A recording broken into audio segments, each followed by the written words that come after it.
Good day and welcome to HTMi's podcast.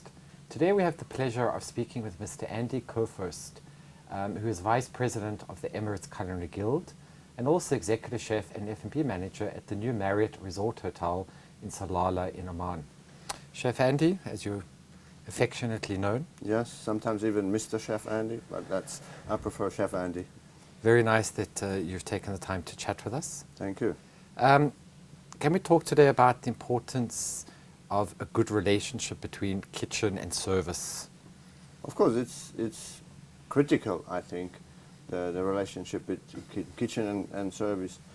I do know a number of chefs who are very good at cooking their dishes, but that's the way the thinking goes, is just to create a nice dish, a nice flavor, nice presentation on the plate.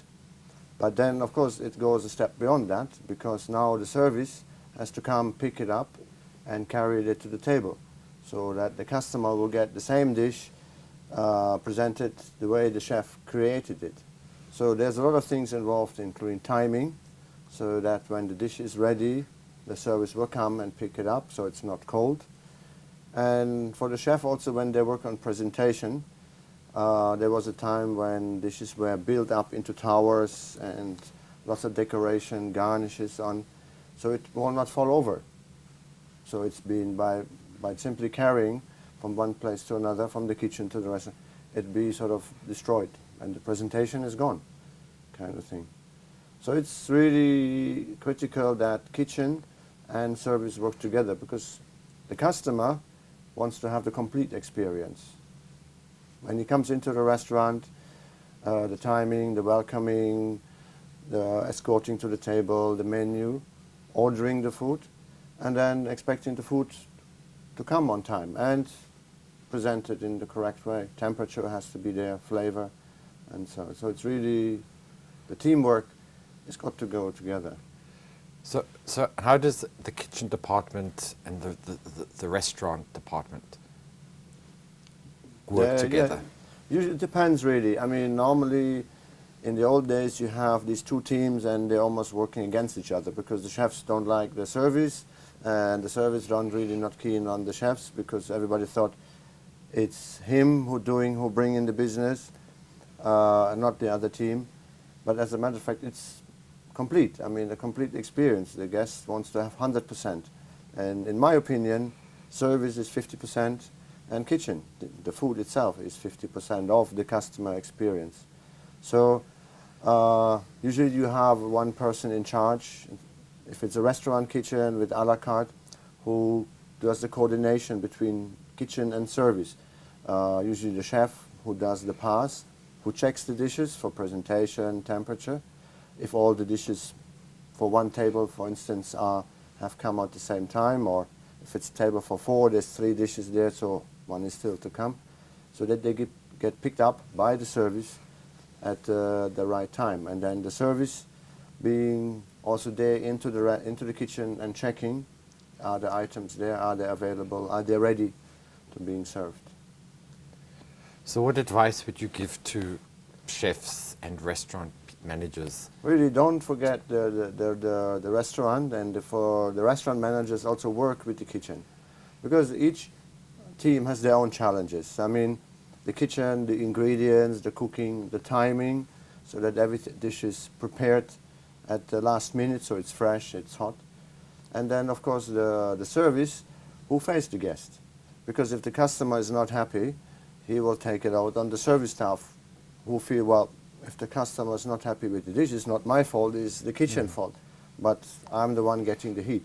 So the communication and teamwork has to come from both, and that's really something which you can build only.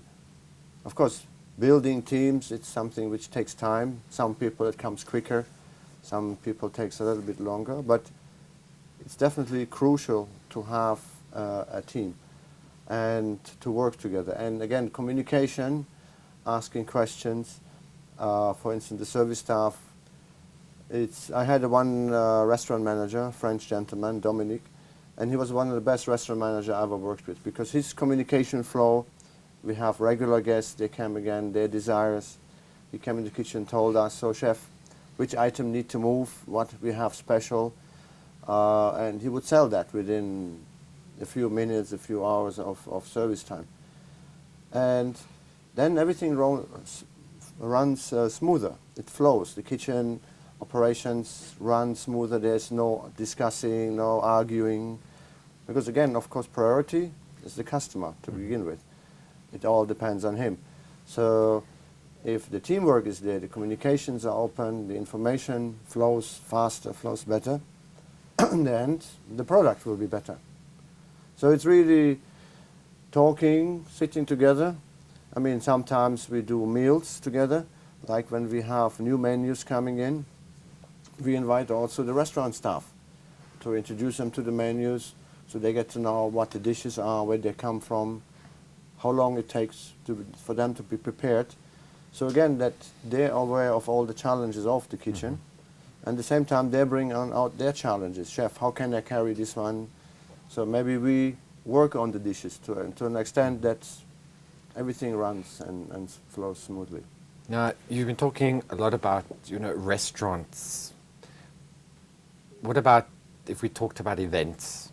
Events banqueting. also, yes. You have a banquet for 500 or 5,000 people. Yes. How does that, does the relationship between kitchen and service or banqueting Also, change? in a way it's similar, but in the same it's different. Because in events it's kind of a one short dinner. I mean, you have most events, people come to eat at the same time.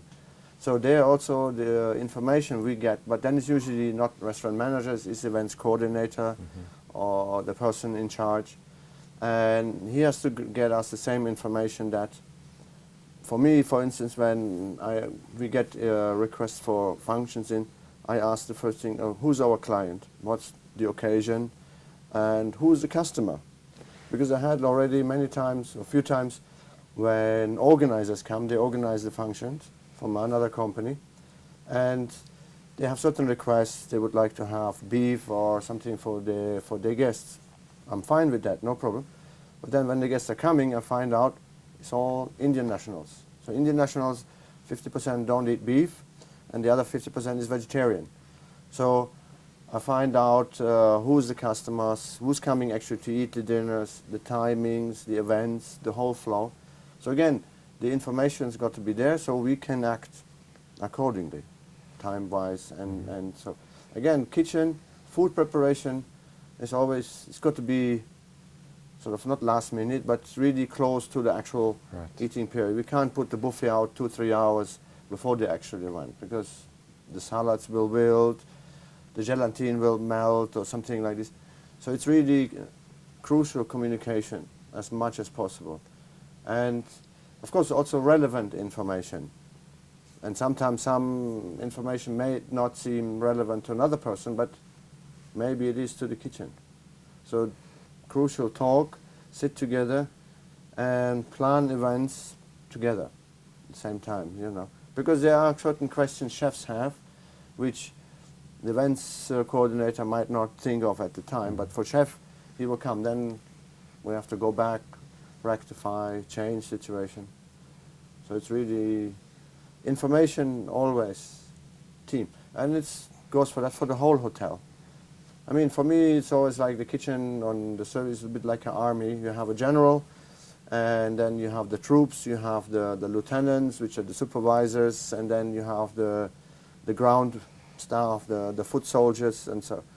But if everybody knows what to do, when to do, where to do, it will be going much better, go smoothly and less challenges. So you're saying communication is key. Is very important. Information is everything. And if you have information, you can act, you can plan, you can prepare, and you're ready. A lot of information sometimes come late because the person who from the company who is organizing, people change their minds. There are changes. But if you prepare it from the beginning as much as possible, some changes will be not a problem. Right. Because you have time. Everything else is organized, it's fixed, it's running. So some changes, we had functions, first they wanted to have a buffet, and then last minute they said, okay, now we want to have it plated. Okay, so we made it happen. But again, we were prepared with the buffet, everything was cut and done, so we were able to change it into a plated service. So there's a lot of things, but again, information.